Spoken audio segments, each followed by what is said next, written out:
You're listening to The Skeptic's Guide to the Universe, your escape to reality. Hello and welcome to The Skeptic's Guide to the Universe. Today is Thursday, October 16th, 2025, and this is your host, Stephen Novella. Joining me this week are Bob Novella. Hey, everybody. Cara Santa Maria. Howdy. Jay Novella. Hey, guys. And Evan Bernstein. Hi, everyone. How's everyone doing? Nice. Not bad. Nice. Not bad. Do you guys chase comets? Like, do you pay attention to when comets are in the sky? Sure. Yes. Of course. Doesn't everybody? They hit my news feed, and Yeah. I take a look. So we got a couple in October, but they're going to be barely visible. Yeah, not exactly Hale-Bopp or Halley's. A Halley's Comet, although don't get me started with Halley's Don't Comet. even start. Change the subject right now. What? Halley's Comet's a controversial thing? No, we had the worst viewing in 2,000 years in yeah. our lifetime, that's all. But that's Yeah, okay. You that's just need to be all. alive 79 years later. Steve and I are still distraught over that in the mid-'80s. Oh, my gosh. I didn't realize it was a trigger moment. I'm so sorry. I apologize. Think about it. How iconic. The most iconic comet ever. Halley's Comet. It's coming. We're like ready for it. And it's like, oh yeah, not only is it ridiculously far away this time, it's also the weather sucks. So it's just like double slap, cosmic slap to the face. No comment for you. But we're not going to talk about it, Evan.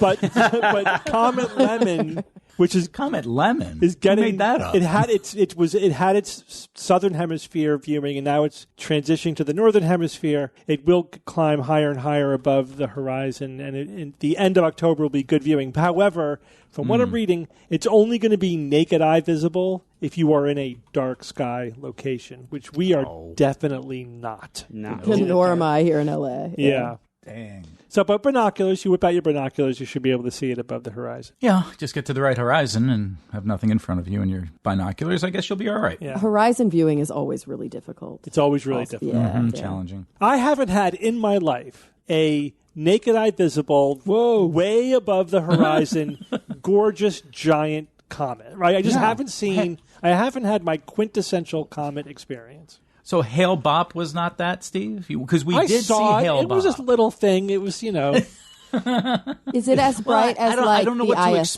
expect. Like, does it look like the ISS, or is it? No, it was better than that. Oh, it's Way better? better. Okay. Because it had a tail. You and can it see was- the tail. It was Yeah, bigger. that's See the that's tail. cool. I've never had anything. I mean, the closest I've had are like meteor showers, but definitely never seen a comet. That's cool. Yeah, but you'll probably make the next Halley's, I think. Okay, maybe.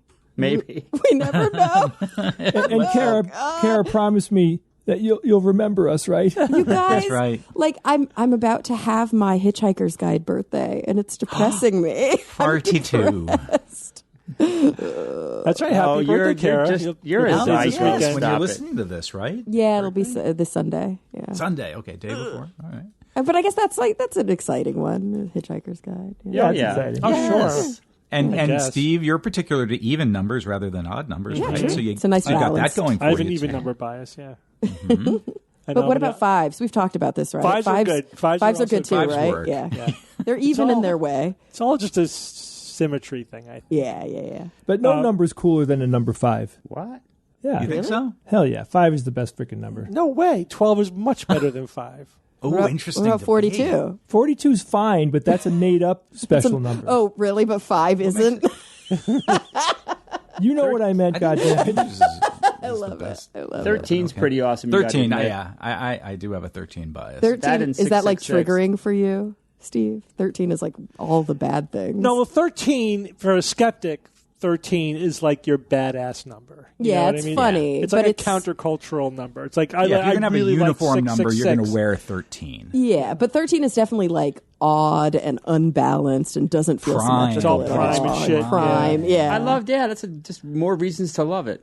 Yeah, I agree. There's a lot of reasons to like 13. It's the first teen. But 12 is very useful. There's 12 months in a year. There's 12 inches in a foot. Yeah. Very useful if you're on, the weird measurement systems that we use here in the U.S. 12 D12. You know, 12-sided die is a perfect solid. Evan, you made me think of something. Like, so this, the teen thing, why doesn't it start with 11? Because it's the double digits numbers, right? Like, what is so special about when we get to 13? What the hell does teen even mean? Right. Why isn't it 10 teen? Well, it is in other languages. 11, 12, 13, 14. Like, yeah, we just do it weird. Also, I mean, while we're on the subject, 12 months, but we had to do like 10 for 12, 11 for or That's 'cause we 9 added a for couple of 11. months. I know, but we should have added them to the end, not the beginning. Right. Well, That would have made a lot more sense, I think they were right? added in the middle. Right. Yeah. December. And we the should have 10th. shifted the July names. in August, like Julio. I believe and, it's July. Yeah, right, Julio Julius and Caesar and Augustus. Augustus, Augustus. Caesar. were But the ones they that should were- have changed the names then. Yeah, because then you have October. Is the I don't 10th month. disagree. Yeah. Make November and December, July and August when you do this, right? And then all the. Yeah, I Don't got get you. me I guess started. people just weren't very It's too literate late. then. Yeah. All right. We're gonna Talk fix about this too calendar. late. They forgot to make 0 the first year, so now we're Yeah, stuck right? with that Oh problem. my God! Oh, my gosh. Don't bring back that can of worms. Oh, Like year 2000 or 2001. 2000. Oh my! Remember saw that, a- Bob? That took a whole year to figure out, basically. I saw a whole new conspiracy theory the other day. I mean, not to like beat this into the ground, but my friend sent me on Instagram this whole new conspiracy theory. The years 614 to 911 might never have existed. Some historians claim the Middle Ages added 300 fake years. Yeah, tell If that to that's radiocarbon dating. Yeah, if that's true, we're living in 1726, not 2026. And that's exactly what I said to him. I was like, well, we can measure how old things are. Like, especially things that are only that old. I mean, we have a lot of records from the Middle Ages. Yeah. And they just made up 300. Well, not a lot happened in those 300 years. Weird. I wonder if they It's really my existed. gap of ignorance. Depends is where it you was were on the 300 planet. years. Therefore, Hey, Bob, I didn't realize that so many things, like science-related things, piss you off. Like we should make like a oh, that's a segment. we should make a coffee book, like a coffee table book of like science facts that piss Bob off. Yeah. And of course, you'd be featured on the cover, like looking really pissed off while you're looking at clouds in the sky. Shaking your fist. Yeah. Love it. Yeah. Love it. I like this idea. Let's have a meeting. Yeah. Things that piss off Bob. Science edition. Scientific pet peeves. Steve will be on page 13. All right, well, let's dig into our news items. Kara, you're going to get us started with another item about misinformation. Ooh, and this one is especially interesting to me. It's one that I struggle to communicate about because I'm still working on engaging in my own paradigm shift to see this news item through the lens of the psychologist who authored it. So there is a new study that was published called Symbolic Show of Strength, a predictor of risk perception and belief in misinformation. And then there was a really good write around in The Conversation just yesterday by 2 of the authors. So Randy Stein from Cal Poly Pomona and Abraham Ruchik, hopefully I'm pronouncing that right, from Cal State Northridge. And so their argument, and they studied this construct, I guess you could say, during the COVID-19 pandemic. This whole conversation is going to be about this idea called symbolic strength. During COVID, they wanted to understand, why are people believing, not just spreading, but believing super bizarre misinformation that's like demonstrably false? Because we talk about this a lot on the show, right? That people believe weird stuff. And sometimes it's because their beliefs are really entrenched or because it might shatter their worldview or whatever. But on the farthest fringes, one of the things that still bugs me, and I wonder how you guys feel about this, is when people hook, line, and sinker fall for things where there's overt evidence right in front of their faces. And they're like, nope, don't believe it. Just don't believe it. Just want to talk about this. And it's like, what is that phenomenon? What is going on in their brains, right? Yeah, when I encounter that in certain people, like in the comments of my blog, for example, I've called that selectively gullible. Because these people are not necessarily generally gullible. They are gullible for claims that align with their belief system, their ideology, their tribe. Cow? Not necessarily just even a sacred cow. It's like Sacred cows. this aligns with my political team, therefore I believe it. Mm-hmm. No matter how dumb or transparently wrong it is. Very dangerous. And so what these researchers claim is that it goes beyond their tribe. It goes beyond their political leanings or their ideology. And it goes beyond gullibility. And so this is why I think this is such an interesting, in some ways, it's a paradigm shift in the way that we think, because we as skeptics, we live in a world of truth, of facts, of science, of reality. And to put yourself in the mindset of somebody who doesn't think that way is difficult, but I think it's necessary to understand their hypothesis here. So they study political psychology. They're social psychologists. They're interested in questions about how people think about reality. And during COVID, they surveyed 5,535 people across 8 different countries. And they wanted to figure out, why do they believe in really bizarre COVID-19 misinformation, like false claims about 5G causing COVID. They found that their strongest predictor of whether somebody believed in this type of misinformation was not how they felt about COVID-19 in general. It was not their thinking style, and it wasn't even their politics. It was a construct that they are calling symbolic strength and weakness. And what that is whether somebody would appear to the outside world through their perception to fend off or give in to untoward influence. How strong are they in their convictions? How much are they willing to look even in the face of something that's false and say, this is what I believe, I don't care what you think? And it's a really, really interesting construct. So they, measured on a scale of how much people agreed with sentences, and this might illustrate it a little bit better. Things like, quote, following coronavirus prevention guidelines means you have backed down. Or, quote, continuous coronavirus coverage in the media is a sign we are losing. So what they how they interpret it is that people who respond positively to statements like that, they feel like they're winning by endorsing misinformation, because when they do that, they're showing, quote, the enemy, whatever ineffable thing that is, because there's not a singular political leaning that would describe this. As we know, we've seen it on the left and on the right. Now it's becoming more of a right-wing talking point. But historically, we saw kind of like health misinformation heavily on the left. But doing so could show the enemy that, they're not going to gain ground. And so this is where things get interesting, right? They say when meaning is symbolic, not factual.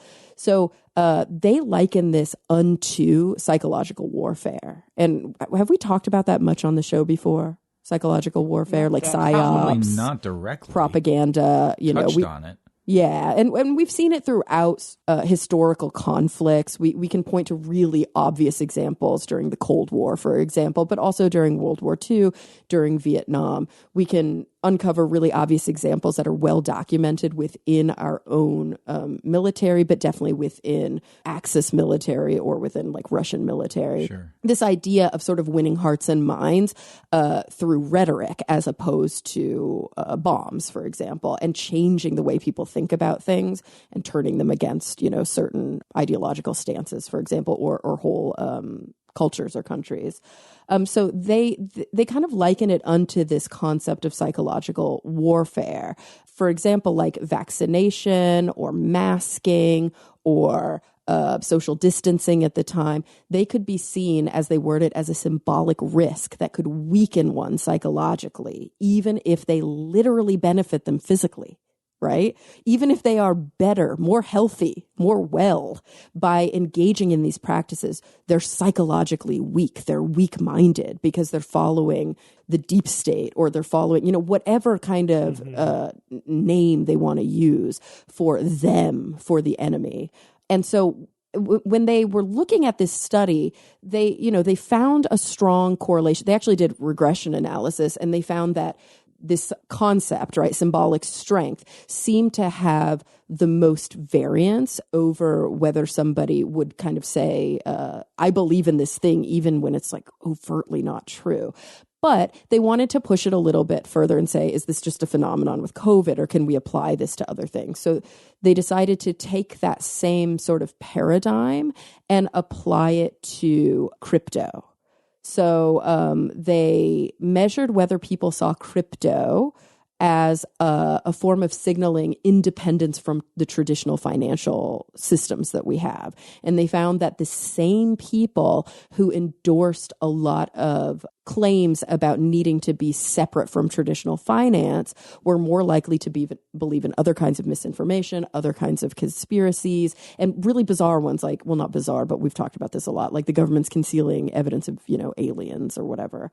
And they found that they also saw other strong associations with this mindset, namely authoritarian attitudes and support for autocratic governments.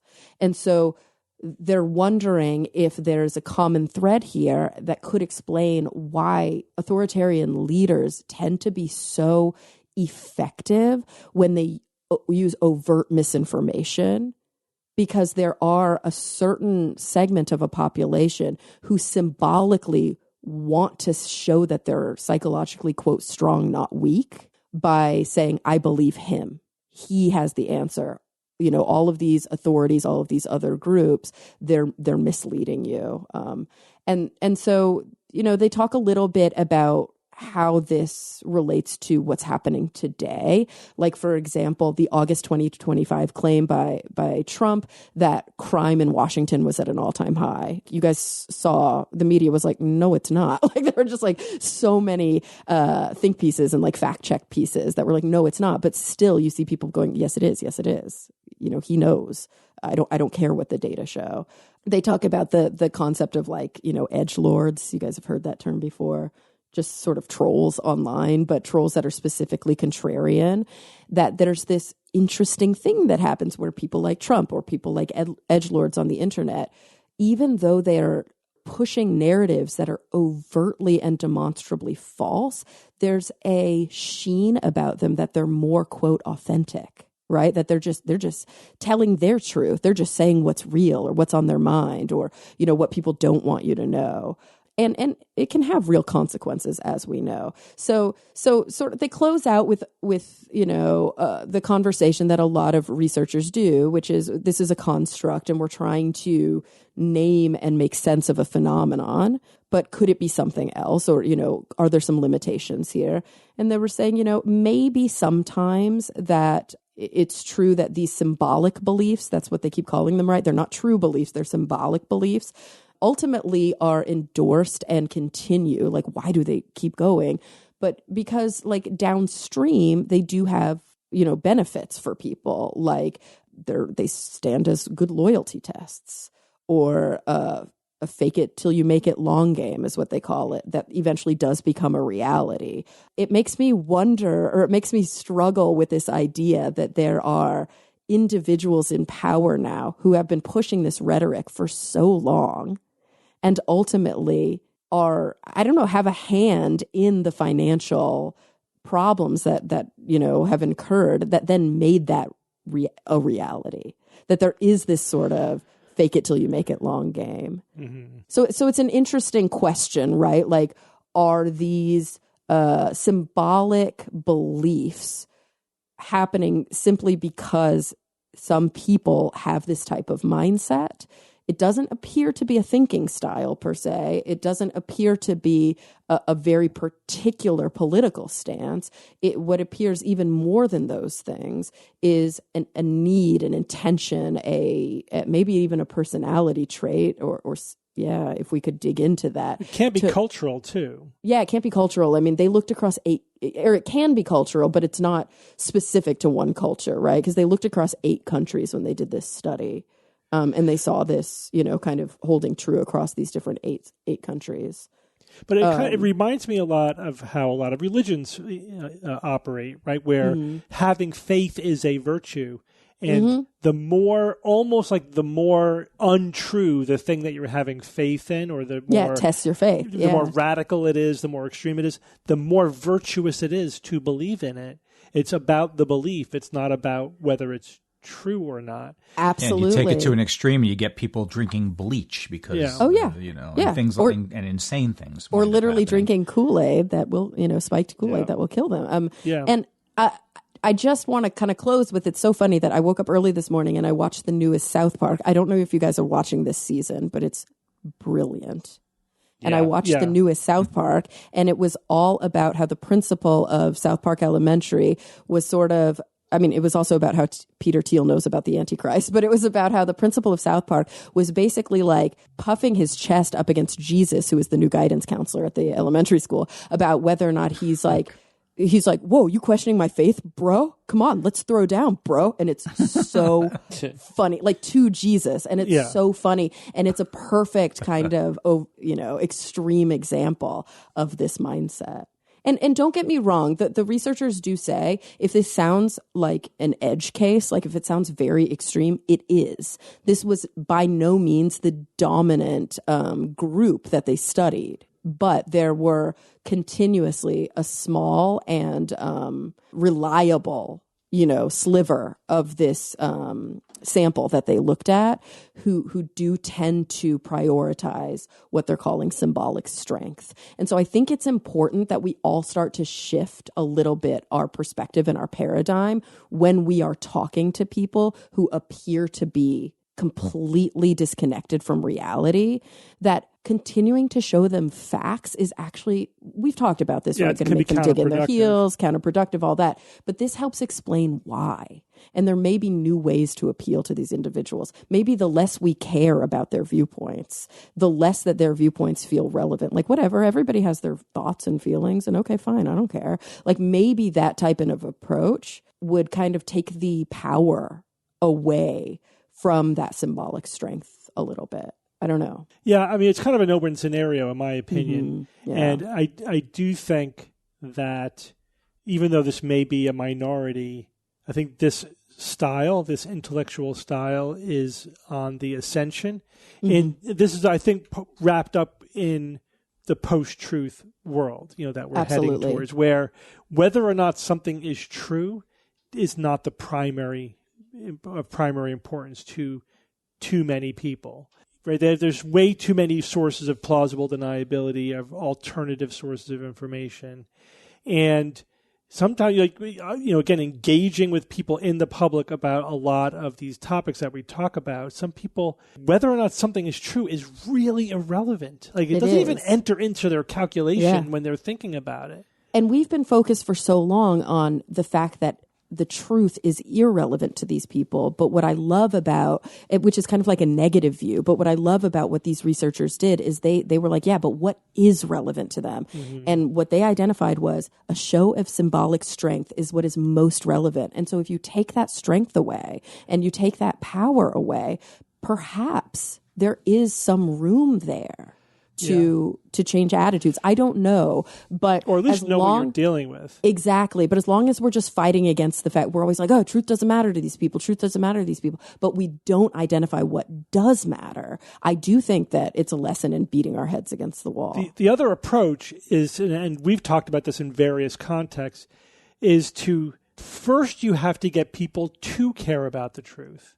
Until you have that as a commonality, right? Yeah, but what if by definition caring about the truth is a show of weakness? So you're not going to get there. Well, I think understanding that that's the psychological phenomenon might help you get them to the point where they will prioritize truth to some extent. Because if you don't have that as common ground, everything else is irrelevant, right? Then talking about that's the facts and logic right? or whatever. It's all faith and... Yeah. But ultimately, that might be a long game. If we're talking about, because I think the other thing that these researchers do so beautifully is they connect this to what is happening in the real world. They connect this to authoritarianism. Yeah, and which if sounds we're talking ironic. about, it does, like your right? Anti-authoritarianism makes you vulnerable to authoritarians, mm-hmm. which we've looked at this from different angles before as well. It's like whenever you have a situation in which something other than facts and evidence and logic and truth is the most important, the con artists come out of the woodwork.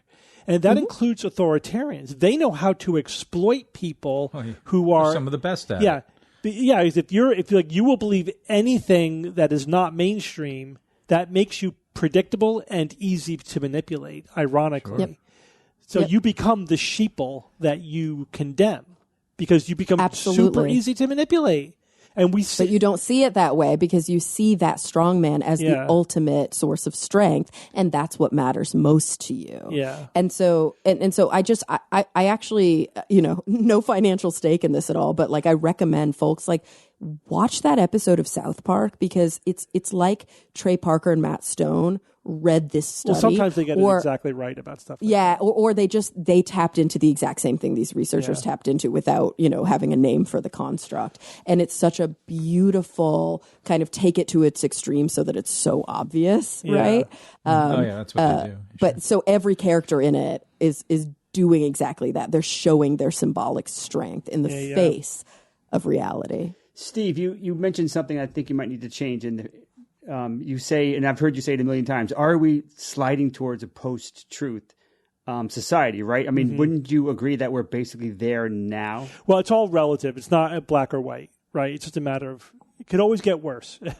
And I just mean we've moved in that, the pendulum has swung in that direction. I think it is swinging in that direction. Yeah, that's the direction we're moving, not the other direction. Yeah. Whether what does it mean to have moved there? I mean, we have a leader. Read the news. That's exactly. That's what it means. We are there. Yeah. Hello, everyone. We're there. Yeah. And we'll keep going. And sadly, there's more room to keep going there. Yeah. Right. Yeah. All right. Thanks, Kara. Yep. Jay, give us the latest on the measles. Yeah. I mean, Is it still a virus? I mean, It's, following up Kara's, depressing situation, we got a little bit more of that. But don't worry, guys, because Who's That Noisy is going to cheer you right back up. Oh, good. Wow. So wait for that. So I titled this segment, Steve, U.S. Measles is back, and it's worse than you think. Mm-hmm. And it's worse than you think, guys. So I think it's not good. If we go back to the year 2000, isn't that from Flock of the Flight of the Conchords? Remember when they were the robots? Yeah. Oh, yeah. The distant future, the year 2000. It is the year 2000. Yeah. Okay. I just wanted to throw that in. All right. So if we click back to the year 2000, measles was officially eliminated in the United States. The definition of elimination in this concept here is that it means that there was no continuous domestic transmission of measles for at least 12 months at a time. So in general, very, very good status when it comes to this disease. That status was achieved after what? It was decades of MMR control, basically, following vaccine rollout since 1963. So this drove cases way, way down by more than 95% within a few years. And now we're in 2025.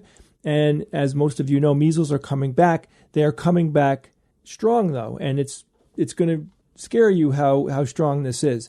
The case counts are already topping previous surges, and outbreaks are popping up in multiple states. And the root cause, it isn't a new pathogen. It isn't a new version of the measles. It's gaps in vaccine coverage and public health infrastructure, essentially failing to keep up because of funding and lots of other stuff. According to the CDC, 2025 has already seen over how many cases, guys, do you think we've seen in 2025? In the country? Yeah, just in the U.S. 1,500. Oh, wow. Yep. Oh, my God. These are confirmed measles cases. No. And roughly 86% of those cases are tied to clearly defined outbreaks.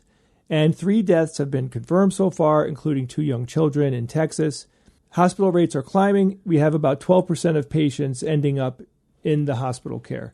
And we've crossed into territory that we thought we would hopefully never happen again, right? We feel like, hey, we've achieved this goal. We know how to do it.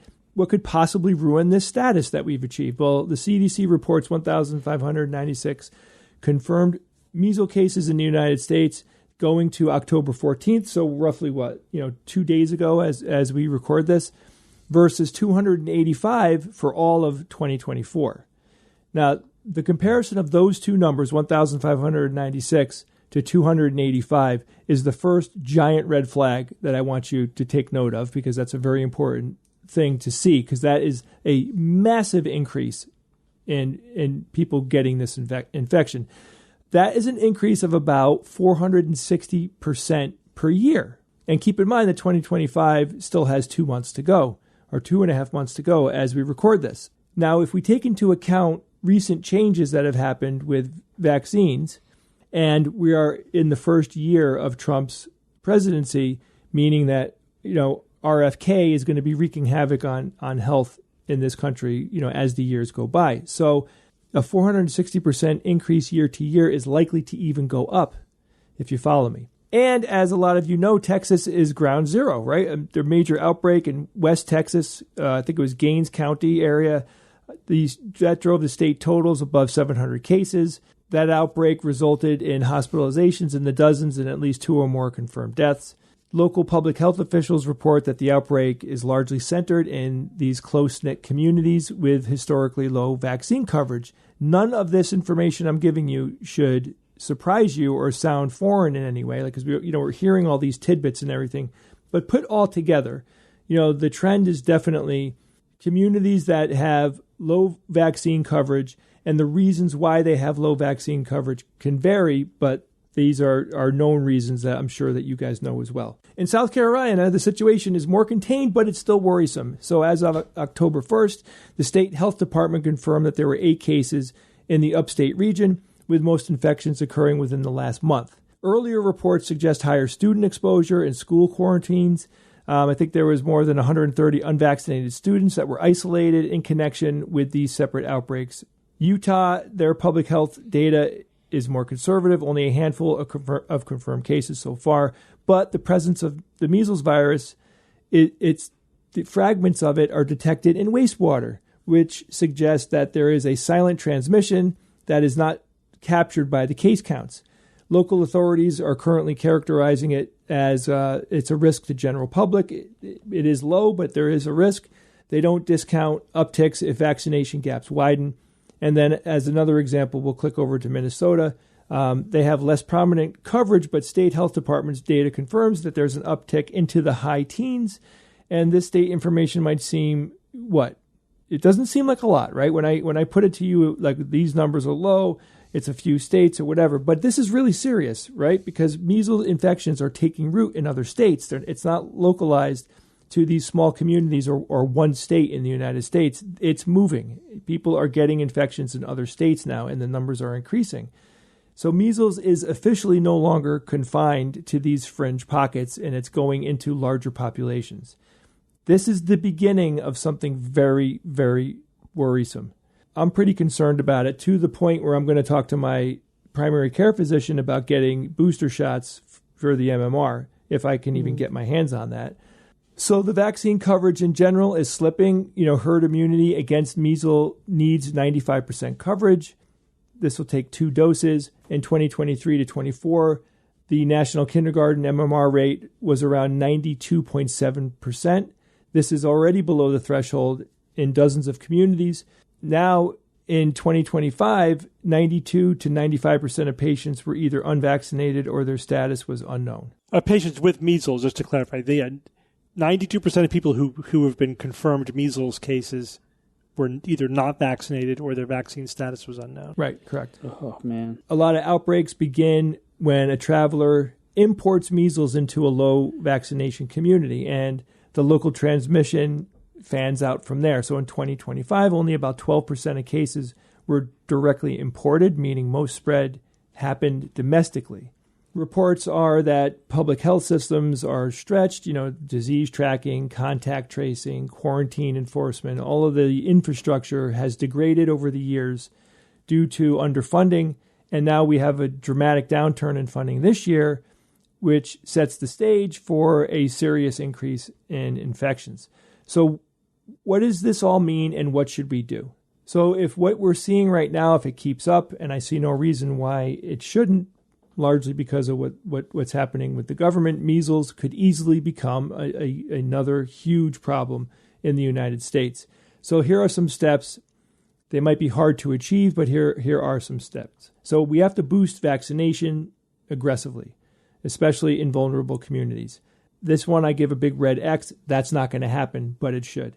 We need to strengthen surveillance, which means including new tools like wastewater monitoring, things like that. That's not going to happen. That gets a red X because there's no money. Rapid outbreak containment. This means isolate cases, trace contacts, use post-exposure. What is this, guys? Prophylaxis? Prophylaxis is prevention. the problem here is that that costs a lot of money. That takes a lot of people to do it, and these are typically state and government employees, and that's another red X. That is not going to happen. And public communication, basically, we need public communication as the last measure here that is going to say that the truth is really important, and we all need to listen to it, and it has to be more powerful out there than the lies that are being told. We need credible messengers inside skeptical groups, inside science communication, inside large media. None of this is going to happen. It's already happening in the world of science and skepticism. Maybe not as much as we could be doing, but we are covering this. It is being talked about, and there is a lot of awareness around this. But that doesn't track to the rest of the country, obviously. And however many skeptics there are that are vocal in the United States is not going to change the needle. The needle is still going to go in the bad direction. So to protect yourself and your children, just please make sure that all your vaccines are up to date. Make sure everybody that you care about gets boosters if they're older, and you make sure that young kids get them right up until they're not able to get them anymore, which might happen from what we're seeing. Steve, what is your take on everything that I said, and from your knowledge, like where are we? Measles was one of the big vaccine success stories. As you say, we eliminated measles in the U.S. and a lot of Western countries. All cases were basically imported. We hadn't eradicated it from the world, but we had made great strides. And it always comes back when there are basically attacks on vaccines. You know what I mean? The return of measles is 100% entirely due to the anti-vaccine movement. Absolutely. There's no question about that. As we say, the numbers are very, very clear. The outbreaks occur in under or unvaccinated communities. It spreads mainly through people who are not vaccinated. And now we've dipped below sort of a critical threshold for herd immunity. And that's why we're seeing, these outbreaks.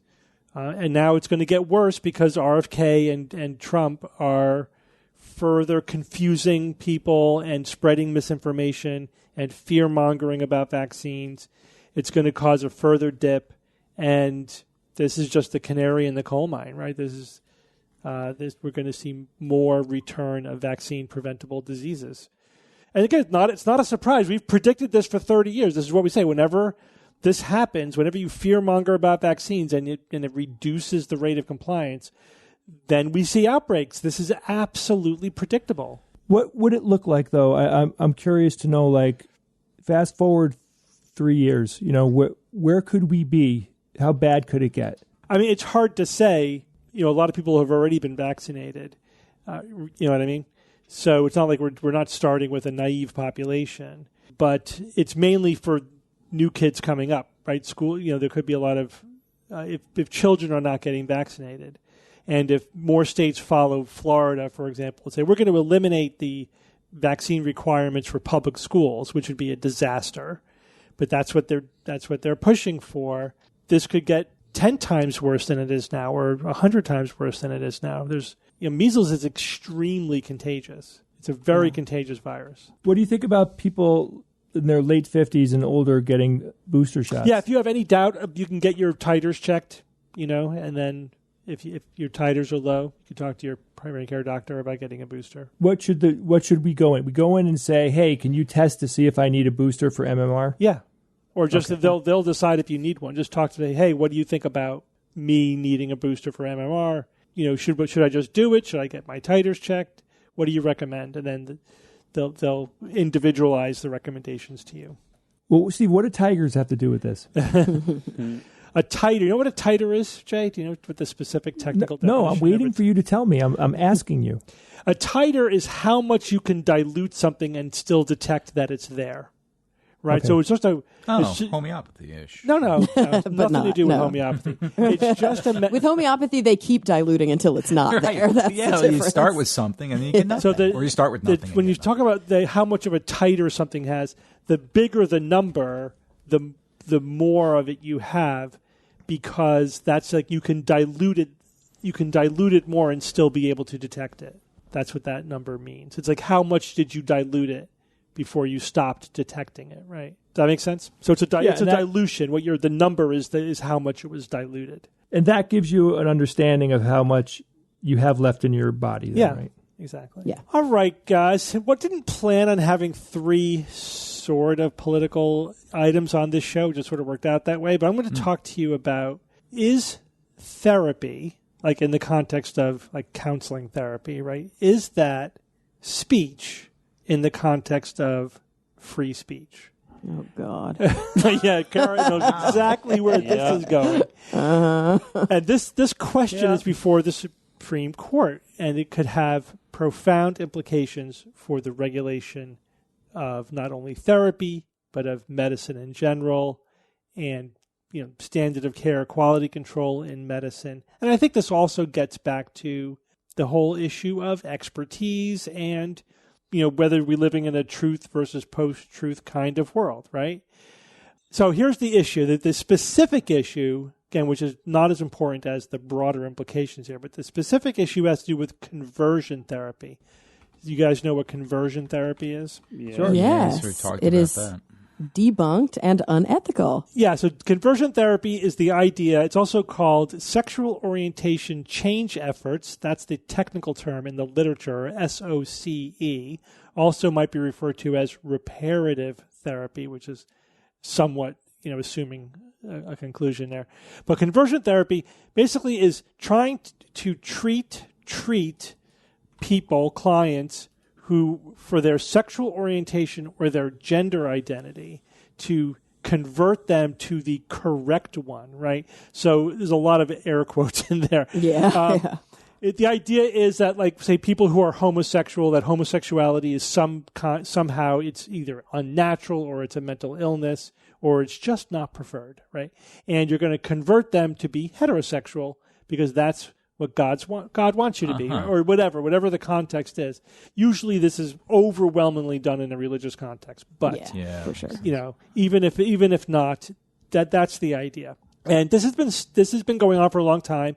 It has been studied for decades. So let's just start with the premise here. The premise is that conversion therapy, A, does not work, and B, is harmful. Again, there's a great South Park episode about this, Kara, where there's like the conversion therapy camp where the kids are just committing suicide left and right. Obviously, that is exaggeration, but it is true that the consensus is, again, first of all, it doesn't work because it's, your sexual orientation and your gender identity is not a choice. It is not a lifestyle thing. It's not something that is inflicted upon you by culture. It's something innate about your neurological status, right? It's about your brain development. It's you are the way you are. Obviously, this is much better established scientifically for sexual orientation than for gender identity, but gender identity seems to be heading in the same direction as well. Yeah, so not only does it not work, as you were saying, it's actively harmful. It's actively harmful. Yeah, it causes psychological distress. Increases the risk of depression, of anxiety, and suicidal ideation and suicidal attempts. Yep. Not a good thing. No. So for this reason, pretty much every medical, psychological, psychiatric healthcare organization, when I wrote about this on Science-Based Medicine, I have a list of 53 of them, have condemned the practice. Not only do they not recommend it, they actively condemn it. Like, this is harmful, bad, do not do this. Oh, yeah, you could lose your license as a psychologist if you engage in this. Harm. Yeah, right? It's not healthy. So half of the states in the United States have banned it outright, have banned conversion therapy as a practice. Only half. Yes. This is, this is a complicated issue. Yeah, can you guess which states have banned it and which ones haven't? Yeah. Probably come close. It is banned in Connecticut. I know that. And California. But here, so in Colorado, a therapist has sued the state. Colorado was one of the states where it's banned, saying that the ban on conversion therapy is infringing on their free speech rights. Not if there's harm involved. Well, I guess they have free speech to harm their patients. Well, here's an interesting question, and I know I'm getting into the weeds a little. When you say therapist, that could be a million things. They're a licensed counselor. Yeah. Counselor. Okay, so they have their own governing body. Like, I obviously operate from licensed psychologists. Yeah. The APA. And I know our stance on it is across the board, but I guess licensed counselors, I'm not sure who their governing body is. Most articles about it don't say specifically what her... Yeah. Just that she's a licensed therapist. But therapist there's several ways you can get to that. Yeah, you can be like an LPCC, like a licensed professional counselor. Yeah, we'll put that aside. There's multiple different licenses under which you could do talk therapy. Yeah. And she's one of them. So she says, this infringes upon my free speech. Multiple cases have gone before circuit courts before, and they've all decided that, no, the state has the right to regulate what happens in therapy, right? Yes, the state health departments can determine standard of care for the profession for which they give you a license. That's fine. There's no disagreement among the circuit courts, which makes it unusual for the Supreme Court to take up the case, because they usually only take up cases when there's disagreement among the circuit courts. They're trying to resolve that disagreement. But they did take up a case, the Colorado case, and they have not made a decision, but they did hear testimony, and of course they often tip their hand by the questions they ask.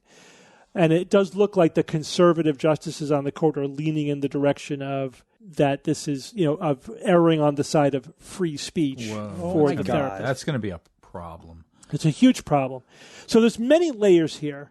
And interestingly, just to start, I'm actually not a fan of legislatures getting involved in specific standard of care decisions.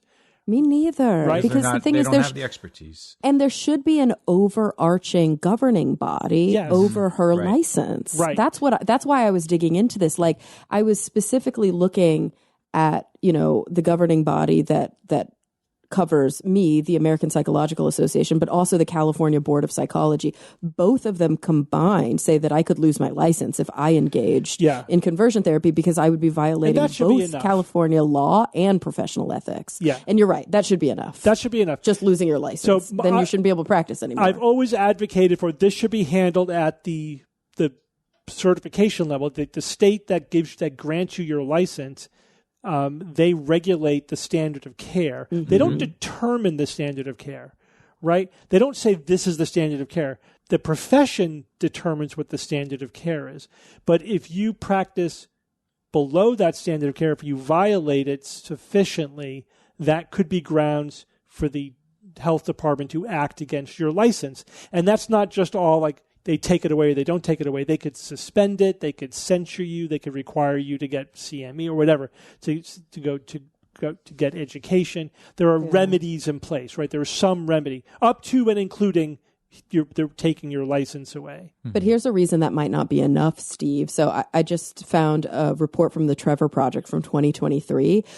They looked at over 1,300 conversion therapy providers in the U.S., and they found that 54% of them were operating in an unlicensed religious or ministerial capacity. So only 46% of them even had a professional license. Right. But that is you're correct, and that's a good reason to just ban it if it is happening outside of the confines of professional licensure.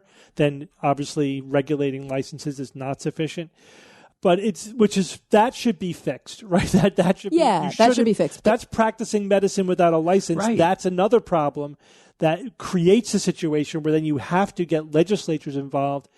And the thing is, usually when legislatures do get involved, or many times, it's not a good thing, right? It's politicizing a topic that should be entirely evidence-based and determined by experts.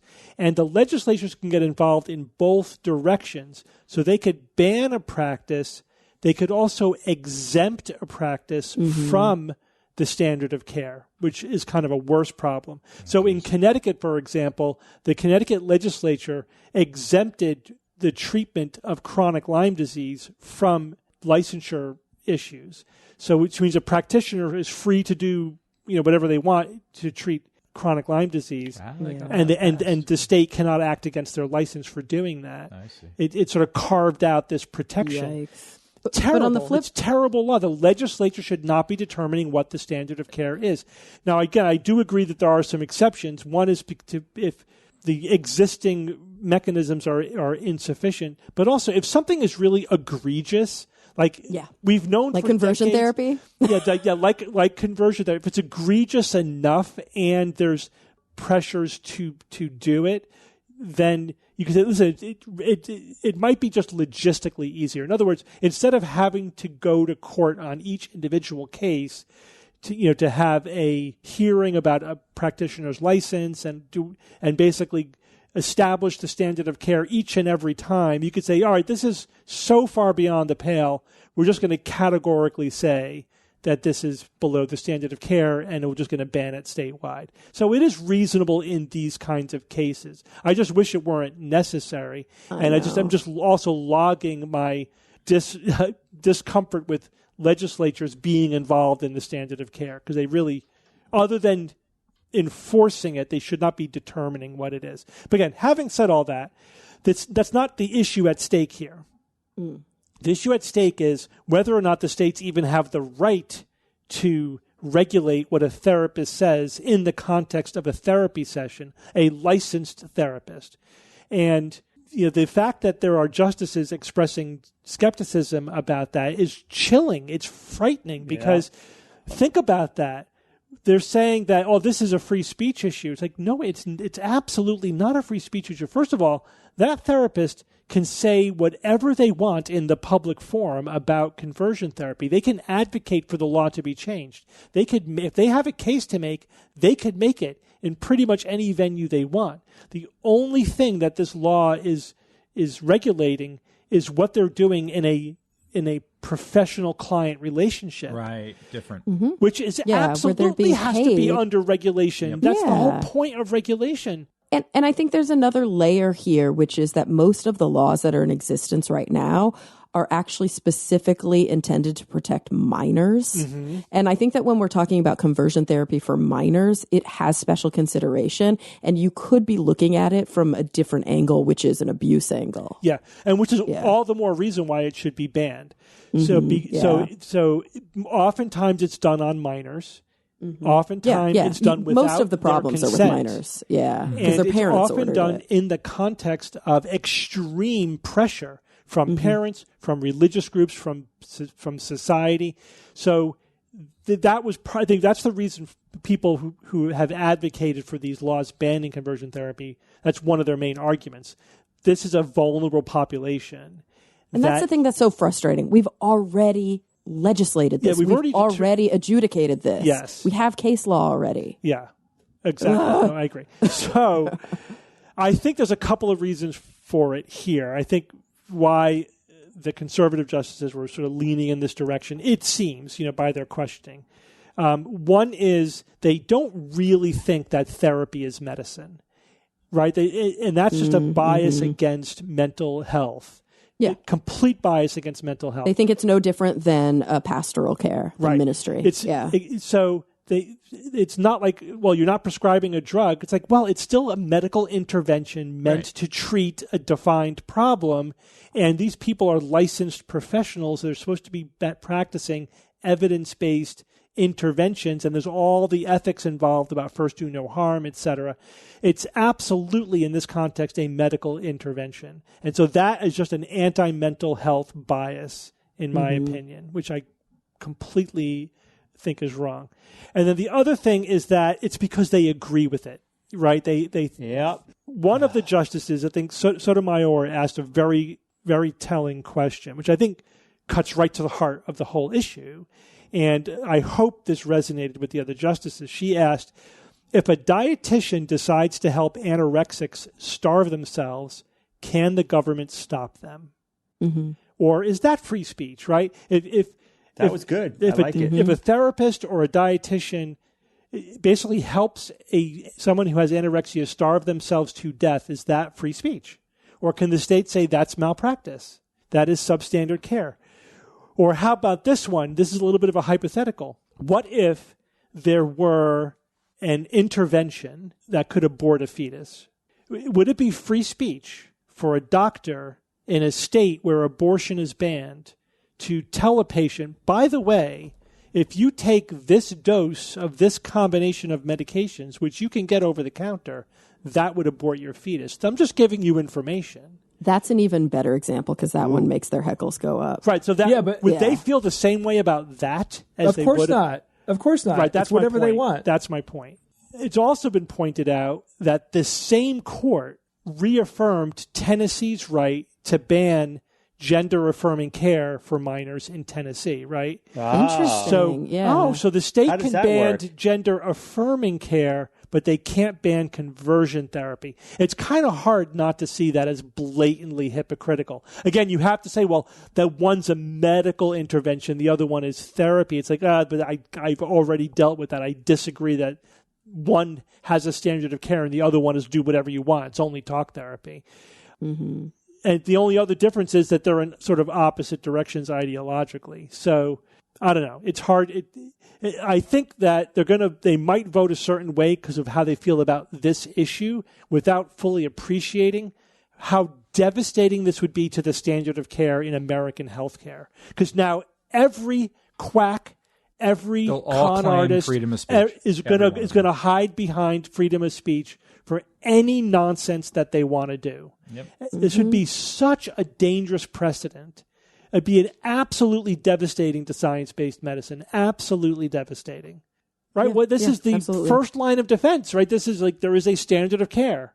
That standard of care is basically regulated at the state level. And if it's all free speech now, then there is no standard of care. And this is just one of many assaults on the standard of care. Yeah, other aspects of society, other professions, vocations. It's again, could say this is part of the broader. This could become a runaway thing. It's part of the broader assault on expertise in general, on professionalism, right? It's like everything is opinion, everything is just freedom, and there is no right or wrong. There's no standard. There's no whatever. Relativism at its worst. It's so scary. Very dangerous. Keep an eye on this. This could be potentially devastating. Yeah. All right, Bob, we're going to switch gears here. Tell us about solar activity. What is going on with the sun, huh? Don't be too worried, Steve. All right. All right. So a recent NASA analysis asked a seemingly simple question.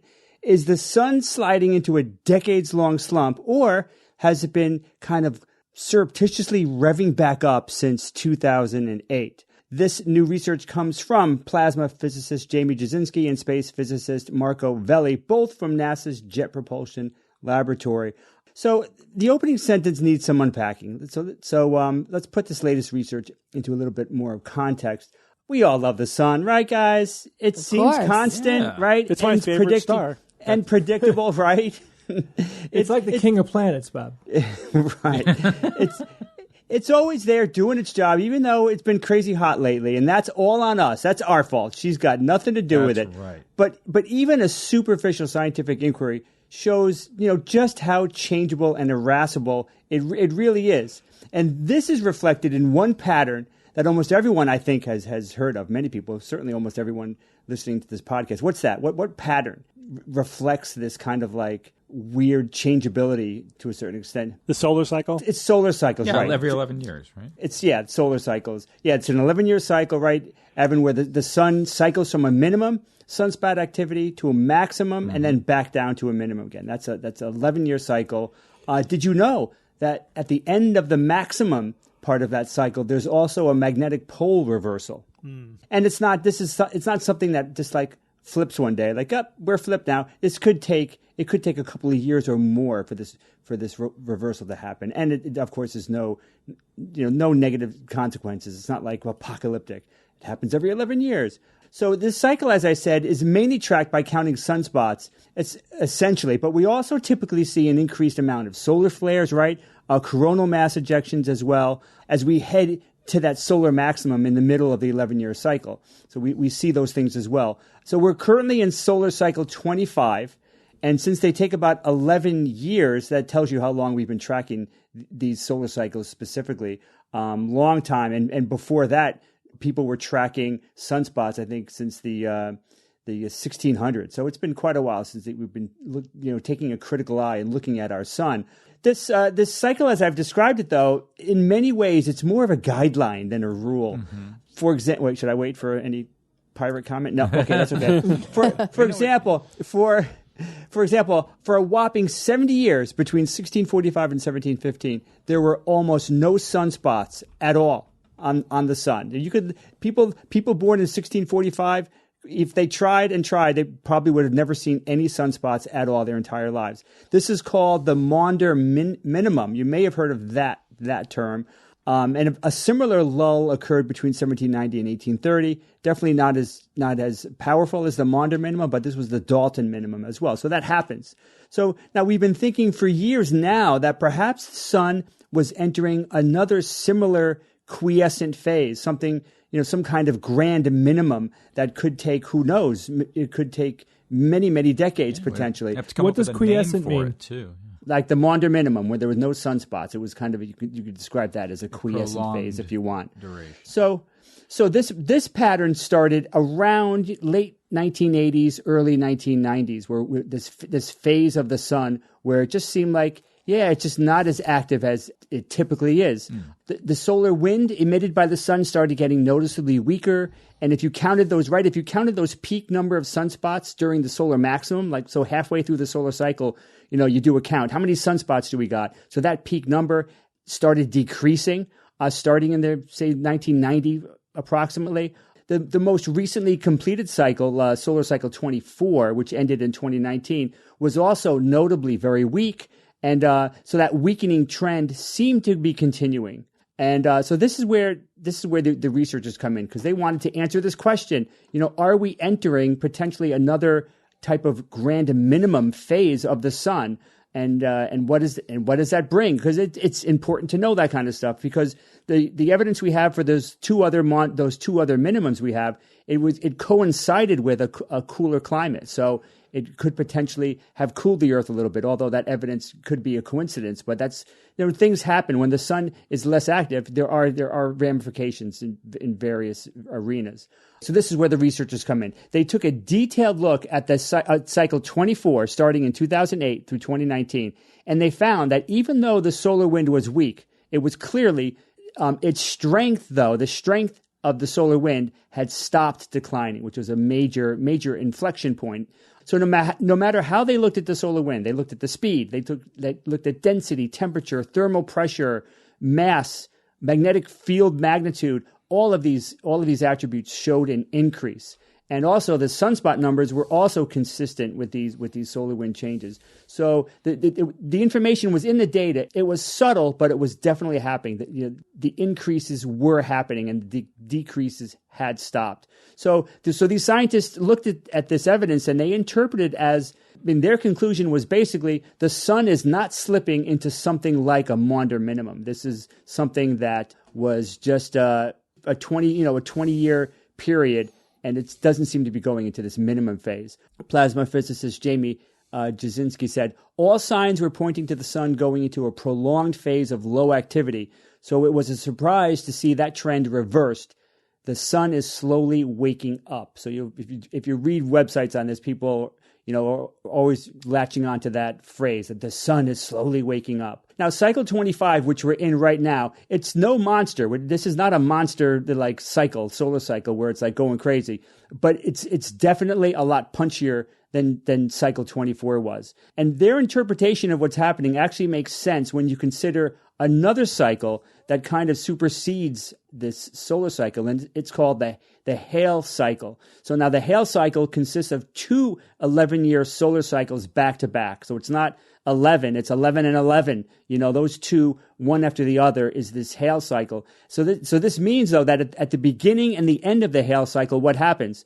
The sun's polarity is the same. Because remember, the magnetic poles flip every 11 years. So it takes 22 years for it to get back, right? So from at the end of one solar cycle, the polarity flips, but then at the end of the next cycle, it's flipped back to where it was 22 years previously. You understand that? This is actually in line with a lot of solar scientists. They're beginning to think that this solar cycle is more fundamental than just 11 years, 11 years, 11 years. It's this Hale cycle that kind of is a better representation are a better marker of what's going on under the surface of the sun than just the simple 11-year cycles.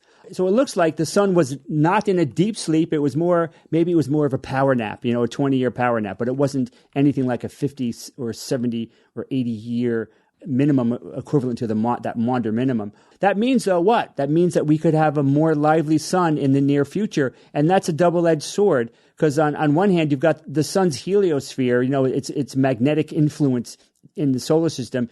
It gets beefier when the sun is more active, and because of the way that that the heliosphere is oriented, that it could actually protect us from cosmic rays even more than it's doing right now. Yeah, more protection. Yeah, that's nice. But on the other side of that coin is that there's greater risk from space weather. So satellites, GPS, power grids they're all at higher risk when the sun is much more lively than when it's not. So that's kind of a double-edged sword. So in the future, these scientists think that that if we ever want to truly model the sun and accurately predict cycles and minimums, we need to track closely far more aspects of its behavior than we're doing now. I mean, these cycles rely a lot on just counting these sunspots, and we need to do a lot more than that. And we've got to treat them more seriously, more on the level of how we focus on sunspots. They do look at these other things, but it's just we need to encompass more variables and track that. And it just made me think of just how amazingly incredible stars are. Imagine you got gravity and you've got a huge amount of hydrogen. You put them together, give it some time. This amazingly complex engine arises from that over millions and billions of years. And it's still, the complexities still baffle our brightest minds. One thing that this study points to is the fact that the better that we understand our sun's rhythms, especially its magnetic rhythms, of course, the more we can turn guesswork into real forecasts. So, Bob, here's a question. I don't know if they went into this. If the sun wakes up and gets more active, doesn't that cause a little bit of increased warming of our planet? Could this then exacerbate global warming? The typical flux of irradiance from the sun during these cycles, these solar cycles, is like 1 in 1,000.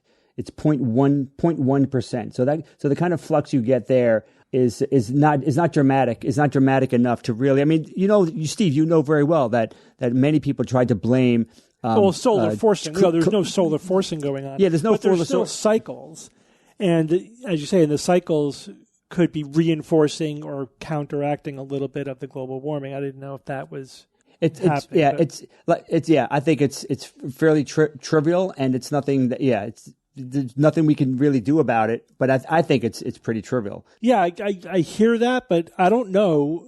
Intuitively, that 0.1% is not significant in terms of Earth weather. Because didn't you say that in the opposite direction? If there was a prolonged lack of activity, that has there could be impact. Cooling. Yeah, it possibly could go cooler. Yeah, absolutely. Yeah, that's what the data we have from the two big minimums in our past.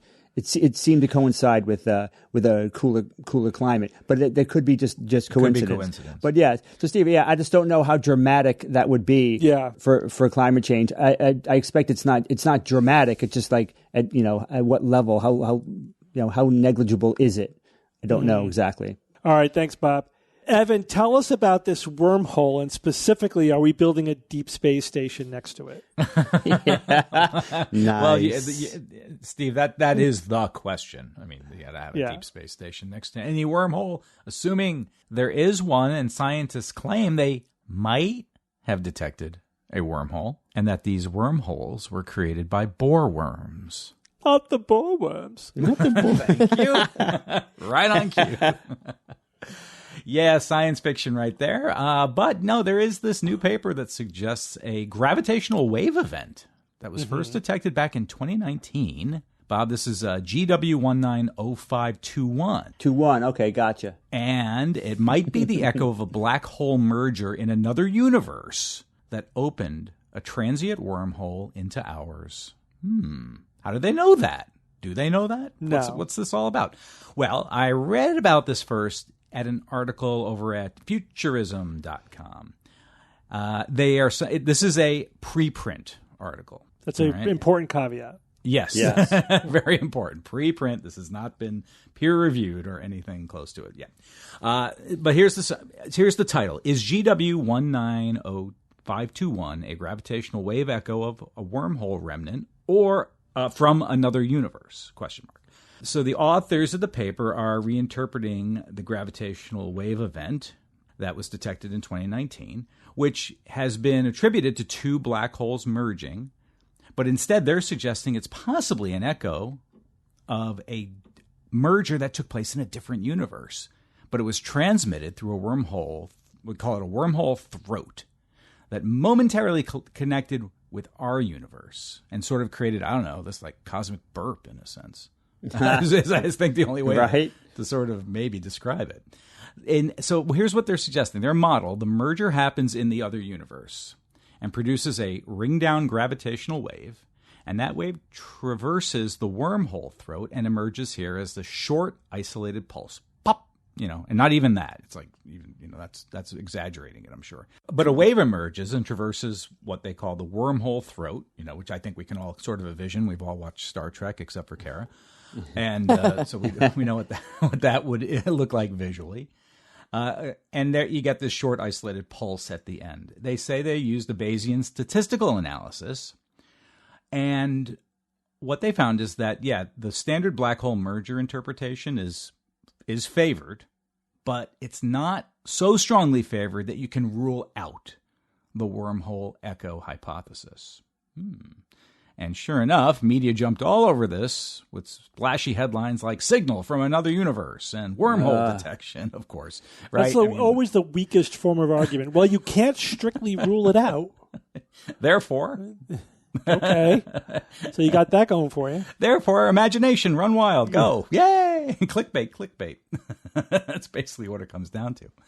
Yep, not peer-reviewed yet, as we say. It's the idea itself is very speculative. And look, futurism even acknowledged that, certainly. They didn't gloss over that. They specifically said that prevailing scientific consensus prefers the standard binary black hole merger model, but again, not significant enough to rule out the alternate echo for wormhole model. All right, well, what can we make of it? Like, how should we weigh this? How much skepticism do you think is appropriate here? All of it? A lot.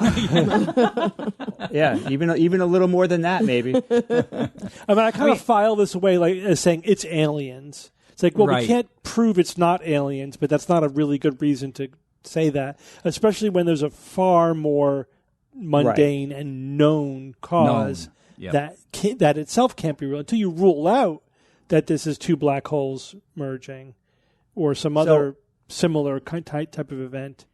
My reaction, my reaction was 3 words: Holy Occam's razor. Yeah, this hypothesis requires other universes. Right. Hello, no independent evidence that they even exist. So wait, Bob, haven't you been watching the Marvel movies? There's a multiverse out there. It says so in the title. Yes, and this is the universe where we don't believe any of that crap. So right. So did they decide? Okay, well, here's how a wormhole throat would work, right? I mean, you have to introduce so many new things. Exactly, and that's the other part of the Holy Occam's razor, because you would need to hold open that throat. You would need enough exotic negative energy, which we've never seen in any astrophysical amounts that could account for that anywhere in space. So those two things, are like, come on, it's ridiculous. You don't need to. This is black hole collisions are messy things. And these were very heavy black holes. The way they spin, they could have eccentric orbits.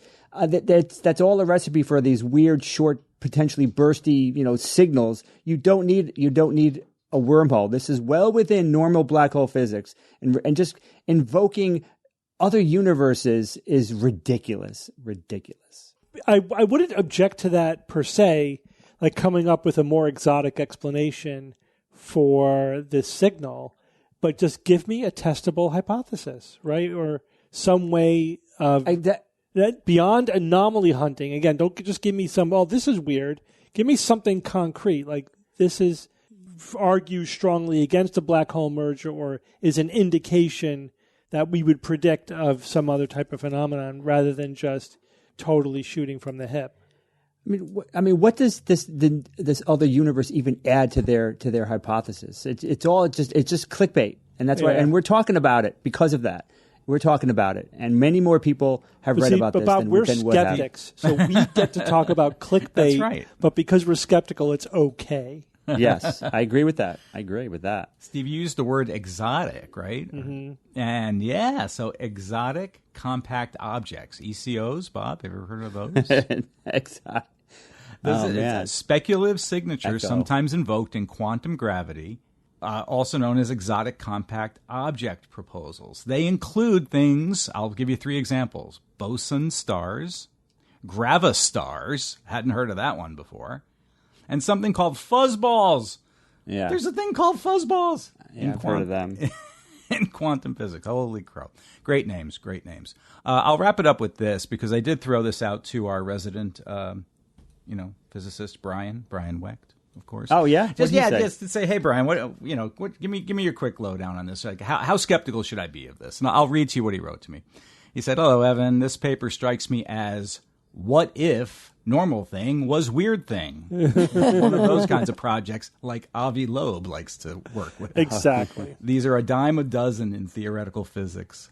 He says he doesn't know anything about the researchers or their specific work, but he doesn't see anything that causes this paper to rise above the usual noise. That is all it is. He's not saying it's wrong. It's just that he doesn't think it's really worth the ones and zeros that publish this. Yeah, and again, like I don't have a problem with the background noise of science that happens. My problem is when the media picks up on the background noise and amplifies it as if it's something that deserves special attention when it doesn't. Yeah, how many people now are going to say, "Hey, didn't scientists find evidence of other universes with that black hole merger thing?" I mean, come on. And worse than that, Bob, then they'll say, those scientists, they don't know anything. 10 years ago, they were saying they discovered another universe or whatever. Yeah. They'll use it as an example of scientists not know what they're talking about or changing what they're saying all the time or throwing shit against the wall. It's like, no, that was... Pure deconstruction, right. Yeah. Yeah, I mean, how cool. Imagine if they did find some extra little bit of evidence that this paper sorely needed, something that we could follow through and investigate with other black hole mergers in the future. And how cool would that have been if there was some weird hint that seemed, well, damn, man, that's worthy of more investigation. It would have been so cool, but no, there's like nothing there. They leave it hanging there. So it's like, oh, look at this. Look, pretty shiny. Talk about it. Nothing to it, but hey, it shines. All right, thanks, Evan. Yep. All right, Jay, it's Who's That Noisy time. All right, guys, last week I played this noisy.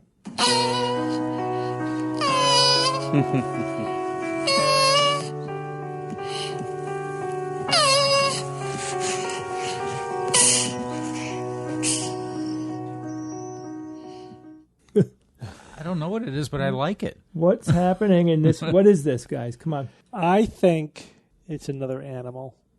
Okay. I guess singing along with whatever. And is that the best you got? What more do you want? You want me to tell you what kind of animal? All right. Is it also playing the piano? It also has that squeaky herpetology kind of vibe going on. It's Cartman on ketamine. Okay, well, I have listeners that have guessed. And we'll start with a listener named Chuck. And he says, "Hi, Jay. My guess for this week's Noisy is that somebody took audio of a baby making baby noises, then matched the pitches to musical harmony, then played along chords on the piano that matched the noises." Yeah, okay. That is not correct, but not fully incorrect. Aha. I will move on. A listener named Michael, and here we go, Kalanikos. Tony Samos. Okay, so Michael says, "Hi, Jay. It's a bird. Specifically, a bird singing along to the song that the human is playing on the piano." You're seeing a pattern here. He also says, "Looking forward to seeing you in Sydney. Don't know if I can come to all 3 days, but he wants to go. He wants to go to the private show and extravaganza. He wants to have popcorn with Steve. Lots of fun stuff." Another listener named Charlie Kluepfel said, "This week's Who's That Noisy sounds like someone using a rubber party balloon as a musical instrument, constricting the outflow of air to control the pitch. Damn. The tune being played with piano accompaniment." That is not correct. I had a ton of people guess correctly. So I have to default to the very first person who sent in the first correct guess. This listener is named Bradford West, and Bradford said, I, Jay, believe it or not, this is the second time I'm guessing that a particular noisy is a turtle doing the naughty. I was wrong the first time. Maybe it's just me, but this week's noisy totally sounds like a turtle And then he gets into a few catchphrases here, which I can't say, but the turtle is doing something. He ends the sentence with ecstatic moaning, and then supported by piano chords. Okay, so now, mind you, this was a video that was sent to me by a listener, and since I grabbed the audio, that video has been taken down. What? I think Big Turtle just doesn't like what was going on there. Oh my gosh. I am almost 100% sure that what was happening in the video was the turtle was indeed having coitus, and they recorded this turtle, and then someone went in and put music on top of the noises. Yeah, I don't think the turtle was auto-tuned. But it was edited or not? No, I saw a good 20-second video with the camera moving and stuff, and and I've heard this noise before. I think a lot of listeners have. To summarize, I completely think that this is a turtle doing the act that I told you, being recorded, and then someone playing music afterwards to make it match. So great guess. Everybody that guessed correctly this week, I read all of your emails. I can't respond to everybody, and I can't put you all on here, but I know who you are, and I do keep a list. It's a secret who's that noisy list, but I do keep a list. So anyway, thank you all for this week. That was a lot of fun, and my God, that noisy. I wasn't even sure I was going to play it, but then I realized I've played something similar before, so no worries there. I have a new noisy this week. This is from a listener named Mark Penny.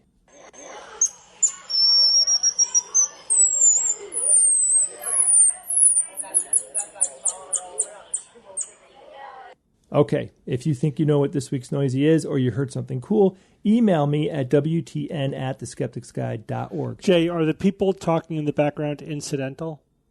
They are incidental. Okay. Nice, Jay. That's right out of Silence of the Thank you, Yeah. Evans. I love it. And Jay, that sounds like that dentist cleaning gun water squirt thing. The water pick type of Yeah, thing? that high pitched. Oh, I Yeah. hate that.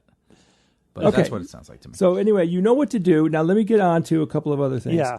Yeah, so first of all, I haven't mentioned this in a little while, but we do have a mailing list that goes out every week. And that mailing list contains everything that we've done the previous week. And as you know, we're adding more things as these weeks roll by.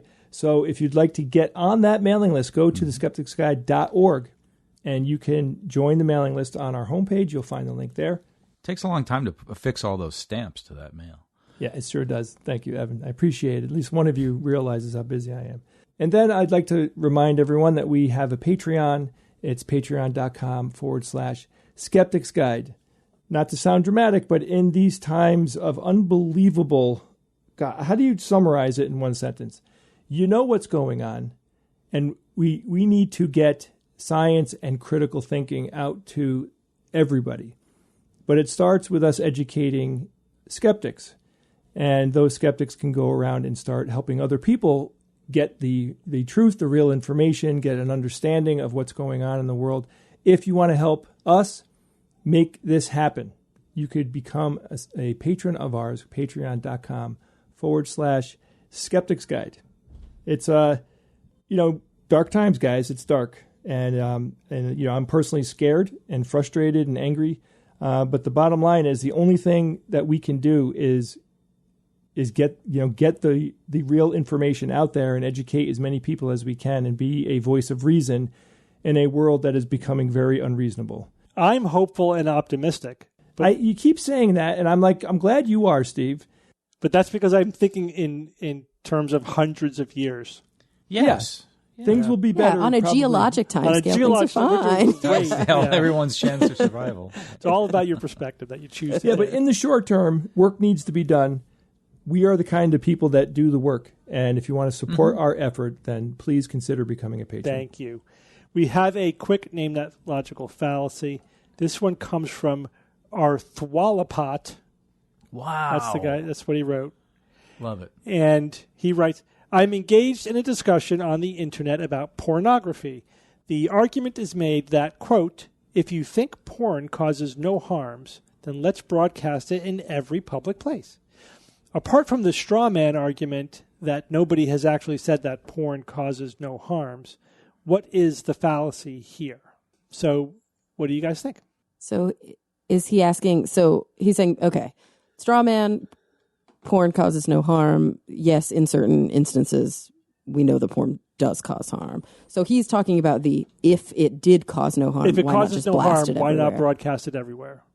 Is that like a slippery slope or a Nirvana kind of a thing? Yeah, I think it's definitely it's partly a slippery slope. You could also say the argument. I think the closest is the argument ad absurdum. Right? Yeah. Right. Like, let's take it to its extreme example. Then it's like saying, "Oh, yeah, if you think guns are safe, why don't we just arm every single person in the country?" It's like, well, people say that. I know that. But like, those kind of arguments are silly because they are just taking it to a deliberately absurd. Again, and we've talked about the argument ad absurdum. That can be a valid type of argument if you're making a specific premise. You can test that premise by seeing how far you can push it, right? And if someone is making an absolute statement, then you could definitely challenge the absoluteness of that statement by saying, well, let's then take it to its logical conclusion and see if it holds up.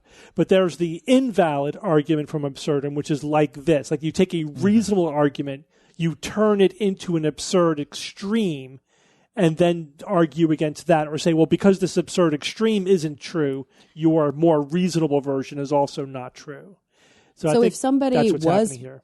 Trying to argue that porn was under every circumstance, every iteration, always safe and always, whatever, welcome, then they could make that and it wouldn't be an invalid. I think it's still invalid because saying that porn is safe is not the same thing as saying that it's appropriate for public broadcast, especially everywhere, regardless of location or situation or the people who are there or whatever. Safety is not the only issue. So there's a lot of unstated major premises in that as well, right? True. But yeah, be careful of those kinds of arguments, because they're rarely valid for a number of reasons. Okay, we're also going to do talk about a video that we talked about on TikTok actually last week, but it's kind of fun, so I thought we would talk about it on the show as well. So in this video, the creator is arguing. Well, he's actually not arguing anything. He types into ChatGPT, what would happen if the Earth were suddenly in a vacuum? Which is kind of a silly question, but that's the question he asked ChatGPT. And the answer he got was, well, because it's in a vacuum, the atmosphere would go away, right? And then the oceans would boil and all life on Earth would be destroyed. And the guy's just sort of smugly crossing his arms and nodding as if that's correct, right? Is his point that Earth is not in a vacuum? Yeah, I think this is a flat earther, right? Probably, yeah. Because that's one of the things the flat earthers say. So a couple of things we could say about this. On one level, first of all, don't use ChatGPT like an oracle, right? You can't just ask it a question and take whatever it spits out as if it were the absolute unvarnished truth, right? Right. We know that it hallucinates. We know that it makes mistakes. We know that it makes assumptions about context. So I just to see what would happen, I asked the same question to, ChatGPT, and it did give that answer. But then I asked a follow-up question. I said, yeah, but isn't the Earth already in a vacuum? And it says, yes, of course it is. Good point. Always does that. That's a great point. Way to go, Steve.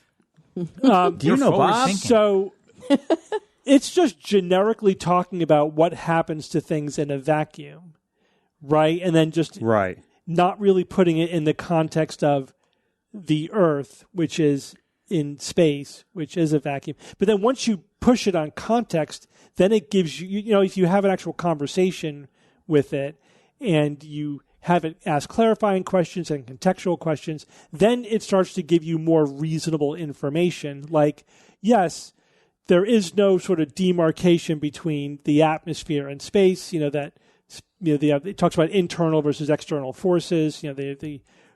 The atmosphere is being held in by gravity. Hello. And that's balanced by the pressure of the gas in the atmosphere. And that's why the atmosphere gets thinner as you go higher and higher in altitude. And we do lose atmosphere. We do lose. Some of it that. escapes. Right, but it's at equilibrium. It's at equilibrium with gravity, and it's basically held in by the weight of the atmosphere above it, right? So you can actually get some real scientific information out of it if you know how to ask questions correctly and you ask clarifying questions, et cetera, et cetera. But so it's kind of a stupid question. It's a total flat earther thing. But it is disturbing the degree to which and how quickly people are falling into. It's like, well, ChatGPT says it, therefore it's true. Oh, and therefore. Yeah, it's really scary. Yeah, it's not good. It's nuts. I mean, it's like, and with that's with just overt reality. Now talk about all of the biases, because all ChatGPT is doing is scraping stuff that people already said and put online. And also, Steve, another way to look at it is just purely from an escape velocity point of view. That applies as well. These, the atmosphere does not have the escape velocity to get out away from the Earth like that. Regardless if there's a vacuum out there, and we do in fact lose some atmosphere all the time, but we've got so much that we would probably last 1 billion years losing it at that rate before it was problematic. So it's like, and space is technically not a pure vacuum either. I mean, right. There is an interstellar medium that we actually exist within. It's not really 100% vacuum, right? Which is why we can't get to zero. No, I mean, even the purest vacuum though would have, you'd have to get into quantum mechanics and virtual particles and that kind of stuff, which is kind of out of scope here. But yeah, I'm not going there. Stay away. All right, guys, it is time for science or fiction. It's time for science or fiction.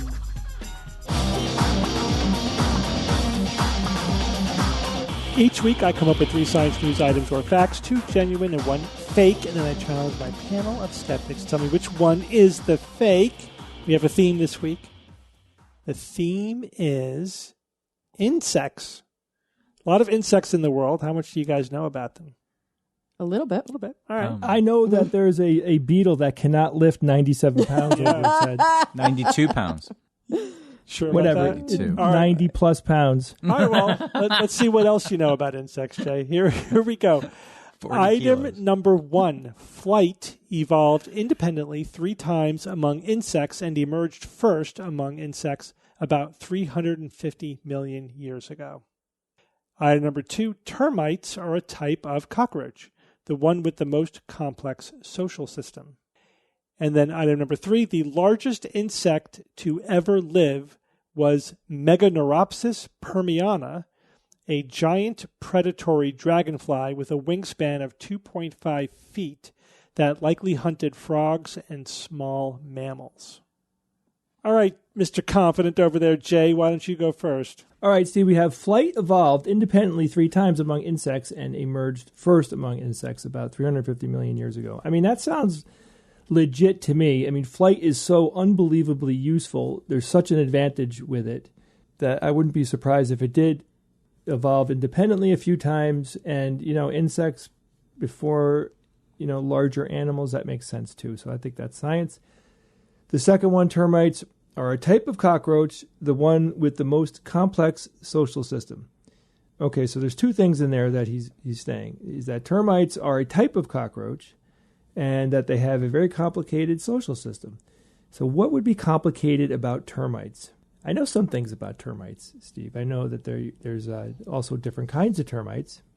Yeah, I mean, why wouldn't they have a complex social system? Lots of other insects do, so that sounds perfectly cromulent to me. And the third one, the largest insect to ever live, was Megasupapu, and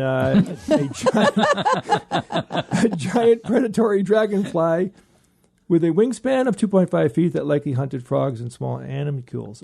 Now, I remember reading something about like the large wingspan thing. I don't know how big it was. 2.5 feet sounds huge. There is something that is bothering me about this one because it sounds familiar. Large dragonfly, and it hunted little animals. Question is, do dragonfly, would they eat things like that? Would they eat things like that, or would they only eat other insects and fruit and stuff like that? I don't know. Dragonflies typically don't bother me when I'm outside. They just kind of see you and they fly away. I don't know what they're eating. I'm going to say that the dragonfly one is the fiction, Steve. I don't think they eat small mammals and frogs. Okay, Bob. Yeah, all of these seemed quite reasonable. Like for insects, 350 million years ago. That seems pretty spot on. And then 2, sure, termites are a type of cockroach. Yeah, that sounds like obvious. And then 3, this Meganeuropsis permiana. I'll call him Megan. Megan, yeah, that sound. I remember reading about that years ago, and that I don't specifically remember the name, but the size seems about close to what I remembered. So I'm like, all right, what's going to nail me here? And then I went back to insect flight, and you say here that it emerged 3 times independently. And I remember we did a recent one, Steve, where it was a similar angle, and it was like, no, it happened once, and everything else was have that as a common ancestor. I think that might apply here. So I'm going to say that the insect one, well, not the insect one, the independent flight one is fiction. All right, Evan. Yeah, so the one that was striking me weird about the flight evolution is the 350 million years ago. How do we know? We have a fossil. We do. We have winged fossils from back then. I can't recall anything that old with wings. I mean, that's my, I'm basing it simply off my own memory, which is really not useful here. However, I don't know. I thought I would have remembered something dated 350 million that had wings, flying. Wings for flight specifically. So that's the reason why that one's getting me. The other ones, termites, are cockroaches. That's new information to me, but not shocking. And the other one about the large dragonfly, I didn't know that it hunted frogs and small mammals. There were frogs and small mammals way back when this would have been alive, right? I guess I'll go with Bob. I'm going to say the 350 million years ago one is going to be fiction. Okay, and Kara. I feel like you always do such a good job of making them all seem perfectly cromulent and also completely ridiculous. Yeah, that's the goal. At the same time, a 2.5 foot dragonfly, that's bananas. But then again, it was super, super old and hunted frogs and small animals, likely, right? We don't really know. But I do think dragonflies are carnivorous, so a really big one would eat bigger stuff, right? I want that one to be science. Termites being a type of cockroach, I have no idea. I don't remember reading about this, but I guess why wouldn't they be more like cockroaches than ants, for example? And they are really social. And then Bob and Evan both think that the flight evolution. So I remember learning a long time ago that powered flight evolved 4 times. And I don't remember. I think it was like bugs, birds, bats, and something that doesn't start with a B. Oh. Not dinosaurs, though. Like flying reptiles, right? Because those wouldn't be bats or birds. Reptiles. Right. Reptiles. Like pterodactyls and stuff. So if that's true, then did they break down bugs into multiple times? Maybe, but maybe not. I'm sure my knowledge is very outdated here. But I guess that one I'm the least... I don't know. That one I think I'm going to go with the guys because I got to go last. So sorry, Jay. You're on your own on this one. No worries. All right, so you all agree on the middle one, so we'll start there. Termites are a type of cockroach, the one with the most complex social system. You guys all think this one is science, and this one is science. This is correct. Weird. They didn't always think this. Termites were put into their own order. But then DNA analysis showed that they are, in fact, cockroaches. So then they've been placed within the cockroach order. Termites are cockroaches. Cockroaches are not as social as termites are. Other cockroaches are. You think of them as kind of solitary, but they do have some social interaction with each other.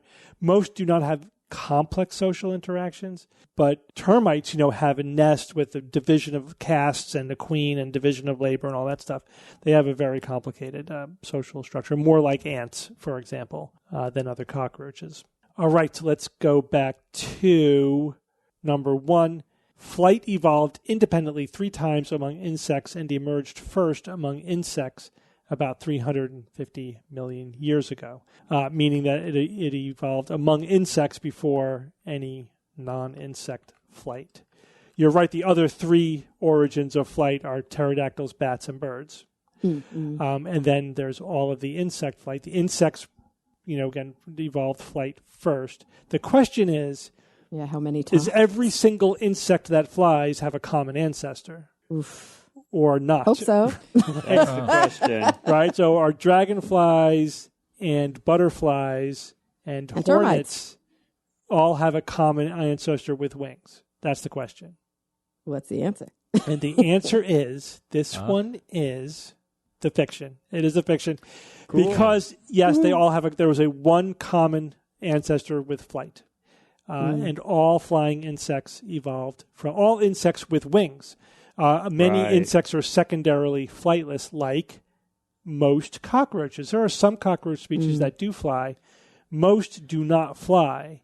They have wings. They have wings, but they don't fly. And so the wings have evolved to be more like armor. They're tough. Or they use them. You know what most cockroaches use their wings for? Not just to jump really Cooling? far? Or thermoregulation? No. Attracting mates. Nope. Detracting mates. To flip back upright when they land on their back. No, come that's on. The whole funny. turtle thing? Yeah. But they're so bad at it still. That's absolutely ridiculous. No. That's their Really? primary function.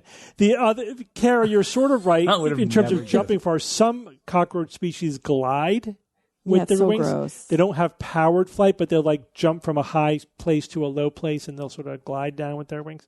And then a few do have like actual powered flight, but most just use it to flip back around again. All right, which means that the largest insect to ever live was Meganeuropsis permiana, which lived in the Permian, if you didn't guess that. A giant predatory dragonfly with the wingspan of 2.5 feet that likely hunted frogs and small mammals. You have to see models of this thing, like a person It's wicked. holding. It's like unbelievably huge. Ugh, I gotta look at this. For an insect. These things were just ginormous. And do you know why? You probably do. I know we've mentioned Yes. that show. Why were they so big? Oxygen, 30, like Oxygen. 30-something percent at that Oxygen. point. What is it now? 24? 23. 21. 35 then, 21 now. Yeah, 30 to 35. Yeah, that's how it got. In the early Permian, that's how high it got. 30 to 35%. What if we lived in a 35% oxygen? Yeah, we would have giant insects flying around. So insects, they don't have Fires they don't would be have more common. lungs. They just have openings called spiracules, and then they have little tunnels that bring the oxygen to their tissue. So it could only diffuse so far. Wow. And so the higher the oxygen concentration, the farther the oxygen can diffuse into the insect, the bigger the insect can be. They don't have adaptations, for getting bigger by having circulating oxygen, right? So that was it. A bit more oxygen meant bigger bugs. Then they had to get small again when the oxygen levels dropped. Imagine getting bit by one of those. And how low did oxygen go at the end of the Permian? Oh, that's a good question. 16%. Oof. Oh, wow. Yeah, it got really. Then it huffing came back it up to whatever 21, 2, 3, wherever we are now. Yeah, but these things are cool. Look them up. Look at pictures of the Meganeuropsis permiana. They are awesome looking. Yeah, they basically ate like mice. Can you imagine like a bug flying down, grabbing a mouse, and carrying it off? They were like birds. They basically filled the niche of birds. Is that the insect that flew on in the movie Caveman? Yes. Oh, gosh. Lands on his chest, and the That's guy where I kills saw it. That's Where I saw it. He squishes it, and all the insect guts go all over him. That was nasty. Funny movie, man. Yeah, I wonder if it basically holds that's up. what that was. Yep.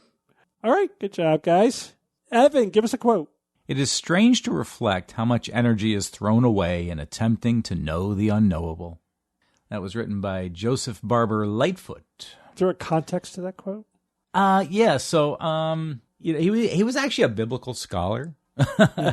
Lightfoot was. So I thought it was kind of interesting having come from a mind like that. But he was apparently also an academic. They're saying that you're not supposed to spend time worrying so much about the mysteries of the universe, afterlife, and other abstract concepts. It's a futile effort, a poor use of one's energy, diverting attention from more tangible and meaningful pursuits. But yeah, I'm curious if there's more to say about it, because what do you mean by unknowable? Something that's inherently unknowable? I agree. It is kind of a waste of energy chasing things that are not even in their basic concept scientific or empirical. Yeah, which is kind of one of the first sort of scientific and skeptical concepts I grasped early on in my journey. But if you're just talking about things that are currently unknown, that we don't know now, that's not necessarily a waste. It's interesting too. It's one of the biggest things that I think I talk to patients and even like friends and colleagues and stuff about when it comes to people who struggle with anxiety. Is I feel like one of the most pernicious aspects of sort of human behavior is obsessing over what other people are thinking without just asking them. Like so often people spend emotional and mental energy and cause a lot of internal strife by inventing the thoughts and the feelings of other people. And it's like, in some respects, it's unknowable because you can never think what somebody else is thinking.